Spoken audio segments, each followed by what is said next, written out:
श्री स्वामी समर्थ. तर तुम्हाला हे दोन शब्द तुम्हाला रात्री झोपताना आणि सकाळी उठताना तुम्हाला दररोज बोलायचे आहे. तर ते शब्द कोणते आहे तर ते मी व्हिडिओमध्ये तुम्हाला सांगणारच आहे. तर त्याआधी जसं की खरं तर असं म्हणतात, नशिबामध्ये जे लिहिलेलं आहे तेच होत असतं. परंतु काही गोष्टी अशाही असतात की ते आपलं नशीब बदलू शकतात किंवा आपल्या हातावरच्या रेषाही बदलू शकतात. कारण नशीब घडवणारे आणि नशीब बिघडवणारेही आपणच असतो. आणि त्याच पद्धतीने आपल्या कर्मापुढे आणि नशिबापुढे आपलं जे म्हणजे परमेश्वर जो असतो तो आपल्या कर्मापुढे आणि नशिबापुढेही फिका पडत असतो. कारण जे करतो आपण, आपले जितके चांगले कर्म असेल तितके आपली नशीब आपले बदलण्याचे चान्सेस आपल्या हातामध्ये असतात. परमेश्वर किंवा गुरु यांची जर आराधना केली किंवा यांची जर आपण सेवा केली किंवा यांची जर आपण धावा केली तर त्याचे नावही घेतले तरी पण तुमच्या आयुष्यामध्ये खूप सारे तुमच्यात बदल होऊ शकतात किंवा तुम्हाला तुमचं आयुष्य बदलू शकतं, तुमचं नशीब बदलू शकतं. इतकी यामध्ये पॉवर आहे. कारण प्रत्येकाच्या आयुष्यामध्ये एकतरी गुरु असला पाहिजे.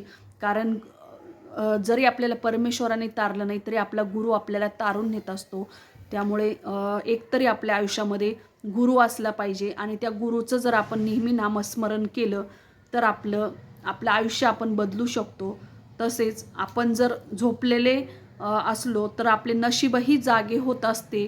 कारण आपण जर ह्या गोष्टी जर केल्या तर आता ज्या घरामध्ये देवाची नित्यपूजा होत नाही, देवाचे नावही घेतले जात नाही, त्या घरामध्ये एक ना एक दिवस त्या घरामध्ये दारिद्र्यपणाचं लक्षण येत असतं किंवा ते घर दारिद्र्य होत असतं. आता त्या घरामध्ये भलेही पैसा खूप येतो पण तो या ना त्या कारणाने निघून जात असतो. त्या घरामध्ये सतत गरिबी येत असते किंवा त्या घरामध्ये कुठल्याही प्रकारचं शांतता राहत नाही किंवा सतत आजारी पण असतं. त्यासाठी आपल्या देवाचं दिवसातून आपल्याला एकदा तरी नाव घेतलं पाहिजे. तुमचा जो गुरु असेल ते किंवा एखाद्या देवाचं नामस्मरण केलं पाहिजे किंवा आपली कुलदेवी कुलदैवत यांचं नामस्मरण केलं पाहिजे. तर आजच्या व्हिडिओमध्ये मी तुम्हाला असे शब्द सांगणार आहे जे तुम्हाला सकाळी उठल्यानंतर आणि रात्री झोपण्याच्या आधी तुम्हाला हे म्हणायचेच आहे. जेणेकरून तुम्हाला तुमच्या आयुष्यात तुमचं बदल होऊ शकतात चांगल्या प्रकारे. तर एक वेळेस किंवा दोन्ही वेळेस तुम्ही हा मंत्र म्हटला तरी चालतो. तुमचे त्यामुळे नशीब नक्कीच बदलेल, तुमच्यातील दोष नाहीसे होतील. तर सकाळी उठल्यानंतर तसेच रात्री झोपण्या अगोदर आपण हे नाव घ्यायचे आहे. म्हणजेच श्रीकृष्णाचे आपल्याला नाव घ्यायचे आहे. श्रीकृष्णाचे आपल्याला नक्कीच नाव घ्यायचे आहे. श्रीकृष्ण हे जगाचे पालन करतात. हे श्रीहरींचा अवतार आहे आणि जगाचा चालक मालक आहेत. त्यामुळे भगवान श्रीकृष्णांचं नाव रात्री झोपताना आपण एकदा तरी घेतलं पाहिजे किंवा सकाळी उठल्यानंतर एकदा तरी घेतलं पाहिजे.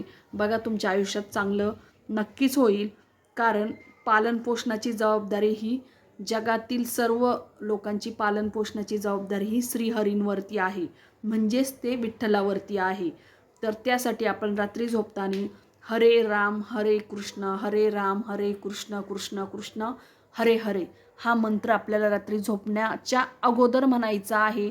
जेणेकरून तुम्हाला रात्री झोपही शांत लागेल आणि तुमचं सकाळी उठल्यानंतर तुम्ही जर हा मंत्र म्हटला हरे राम हरे कृष्ण कृष्ण कृष्ण हरे कृष्ण तर तुम्हाला दिवसभर जो आहे तर तोही दिवस तुमचा खूप चांगला जाईल. कारण भगवंताच्या नामस्मरणाने तुम्ही दिवसाची सुरुवात करत असतात. त्यानंतर दुसराही मंत्र आहे तर तो म्हणजे कृष्णाय वासुदेवाय हरये परमात्मने प्रणत क्लेश नाशाय गोविंदाय नमः. हा मंत्र जरी म्हटला तरी पण तुमचं आयुष्य याच्यामुळे बदलू शकतं. कारण तुमच्यातील निगेटिव्हिटी निघून जाईल आणि पॉझिटिव्हिटी तुमच्यामध्ये येईल. कारण रात्री झोपताना तुम्हाला फ्रेश वाटेल आणि सकाळी उठल्यानंतर दिवसभरही तुम्हाला ह्या नामस्मरणाने जर सुरुवात केली तर नक्कीच तुम्हाला फ्रेश वाटेल.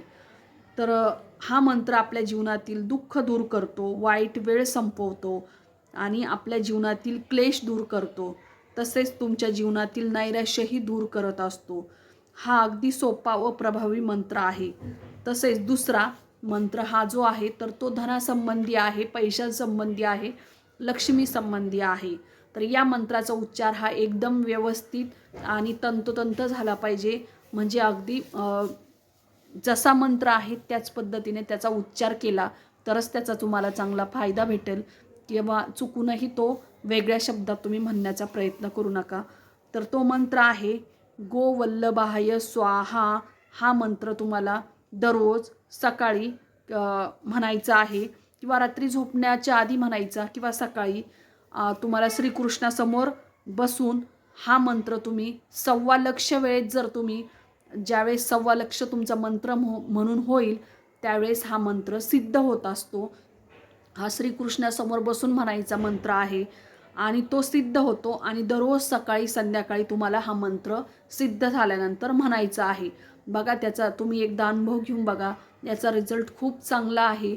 खूप जणांना आलेला आहे आणि त्याच्यामुळे त्यांचं आयुष्य खूप चांगलं बदललेलं आहे. त्यांच्या आयुष्यामध्ये नवीन त्यांची जे नशीब आहे तर ते स्वतःच त्यांनी बदलवलेलं आहे. इतका प्रभावशाली हा मंत्र आहे. तर नक्कीच हे 2 मंत्र तुम्ही सकाळी उठण्याच्या आधी आणि संध्याकाळी झोपण्याच्या आधी नक्कीच म्हणा. श्री स्वामी समर्थ.